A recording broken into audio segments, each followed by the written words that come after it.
Hi అండి. Welcome to Vijju home kitchen. ఈరోజు gobi flower 65ని ఎలా తయారు చేసుకోవాలో చూపిస్తాను. కంప్లీట్ రెస్టారెంట్ స్టైల్ అండి. రుచి కూడా సేమ్ అలానే ఉంటుంది. బయట క్రిస్పీగా, లోన జ్యూసీగా చాలా వచ్చింది. వీడియో కూడా చిన్నదే. ఇది చూస్తే ఎవరైనా చేసుకుంటారు. ఇప్పుడు దీని తయారీ విధానం చూపిస్తాను. ముందుగా కాలీఫ్లవర్‌ని చక్కగా ఈ సైజు ముక్కలుగా కట్ చేసుకోండి. తొడిమి కూడా తీసేసేయండి. ఇప్పుడు వీటిని వేడి నీళ్ళల్లో వేసుకోవాలి. స్టవ్ మీద తళతళలాడుతున్న వేడి నీళ్ళను కిందకు దించేసి ఇలా వేసుకోండి. స్టవ్ మీద ఉంచి వేయకండి. పక్కకు దించేసి వేసుకోండి. ఇలా వేసుకొని ఒక 10 నిమిషాల పాటు పక్కన పెట్టుకోండి. ఈ ముక్క సాఫ్ట్‌గా అయితే చాలండి, ఉడకక్కర్లేదు. ఇప్పుడు దీన్ని పక్కనుంచుకుందాం. ఇందులోకి కావాల్సిన బ్యాటర్‌ని రెడీ చేసి పెట్టుకోవాలి.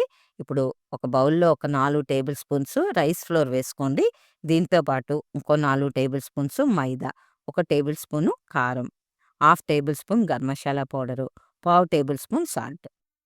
ఇవి వేసుకుంటే చాలండి. మనకి రెస్టారెంట్ స్టైల్ అనేటప్పటికి కొంచెం కలర్ యాడ్ చేయాలి.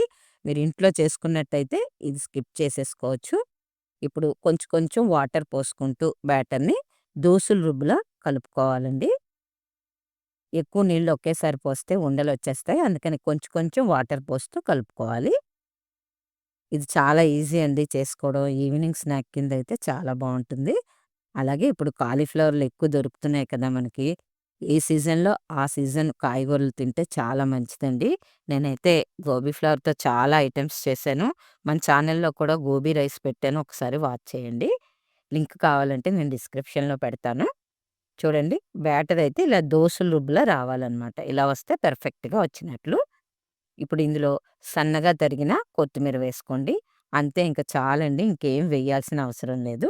ఇప్పుడు దీన్ని ఒక్కసారి కలిపేసుకోండి. బ్యాటర్ రెడీ అయిపోయింది కదా! ఇప్పుడు కాలీఫ్లవర్ మనం వేడి నీళ్ళలో వేసి ఉంచాము. దాన్ని ఒక్కసారి చూడండి. ముక్క కూడా చాలా సాఫ్ట్‌గా అయ్యింది. ఇలా సాఫ్ట్‌గా అయితే చాలండి. చాలామంది ఉడికించేస్తున్నారు. అలా అస్సలు ఉడికించకూడదు. ఇప్పుడు ఈ వాటర్ అంతా వడకట్టుకొని ఒక కప్‌లోకి తీసుకోండి.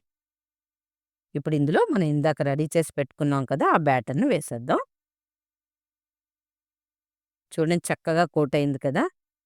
ఇలా పలుచగా ఉంటేనే బావుంటుందండి. అంటే లైట్‌గా కోట్ అయితేనే మనకు 65 బావుంటుంది. మనం ఎక్కువ థిక్‌గా కలిపామనుకోండి బ్యాటరు, అది పకోడీలా వచ్చేస్తుంది.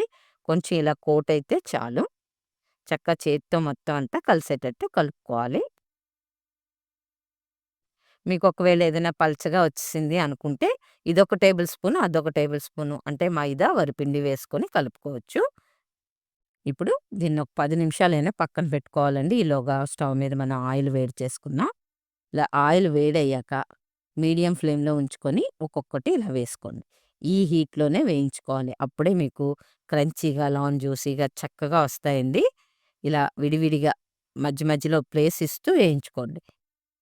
నాకైతే చాలా వచ్చిందండి నిజంగా. ఈవినింగ్ చేసుకున్నాం మేము. చాలా చక్కగా తిన్నారు. మళ్ళీ వెంటనే నేను కాలీఫ్లవర్ కట్ చేసి ఇంకొకటి కూడా చేశాను. మా పిల్లలు చేసిన వెంటనే తినేస్తారు. అసలు చేసినంత సేపు కూడా ఉండవు. అంత చక్కగా ఉంటాయి. మనకి ఇంట్లో చేసుకుంటే హెల్తీ కదండీ! చూడండి, ఇప్పుడు ఈ వాయిలోనే చక్కగా పచ్చిమిరపకాయలు మజ్జిగ చీల్చి వేసుకోండి. అలాగే కొంచెం కరివేపాకు వేసుకొని లాస్ట్ వాయిలో ఇలా వేసుకొని తీసుకోండి. అంటే మీకు చూపించడం కోసం నేను రెండో వాయిలోనే వేసి చూపిస్తున్నాను. మొదటి వాయి వీడియో క్లిప్ కొంచెం మిస్ అయింది. అది కూడా ఇలానే కొంచెం ఎర్రగా వచ్చినంత వరకు వేయించుకొని తీశాను. ఇప్పుడు ఇలా ఒక బేషన్‌లోకి ఇవన్నీ తీసేసుకొని మిగతా వాయి కూడా ఇలానే వేసుకోండి. చాలా వచ్చిందండి. తప్పకుండా ట్రై చేయండి. ట్రై చేశాక ఎలా వచ్చిందో కామెంట్ చేయండి. మీకు నచ్చినట్లయితే లైక్ చేసి మీ ఫ్రెండ్స్‌కి, రిలేటివ్స్‌కి షేర్ చేయండి.